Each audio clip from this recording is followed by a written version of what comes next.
Hello everyone, আজকে তোমাদের সাথে একটা শেয়ার করব চিকেনের রেসিপি, যেটা একদম সিম্পলভাবে করা যায়। তার জন্য ফার্স্টে পেঁয়াজ, রসুন আর এই টমেটোটাকে ভালো করে চপড করে নিতে হবে।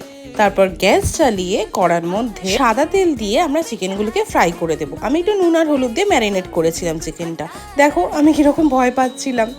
তারপর ওই তেলের মধ্যে রসুন, পেঁয়াজ আর আদা বাটা দিয়ে ভালো করে মশলাটাকে কষাতে হবে। দেন আমরা টমেটোটাকে অ্যাড করব। টমেটোটা অ্যাড করার পর ভালো করে তেল ছেড়ে এলে তার মধ্যে ফ্রাইড চিকেনগুলো আমরা দিয়ে দেবো।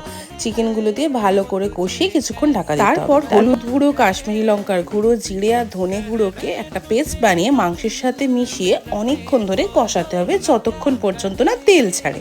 তারপর যখন তেল ছাড়বে তখন নুন আর চিনি দিয়ে ভালো করে আরেক কিছুক্ষণ কষাতে হবে। ঠিক এই রকম ভাবে যখন তেল ছাড়বে, মশলার বাটি ধোয়া জল আর ধনেপাতা দিয়ে ভালো করে কষালে রেডি হয়ে যাবে আমাদের চিকেন। কেমন লাগলো জানিও রেসিপি।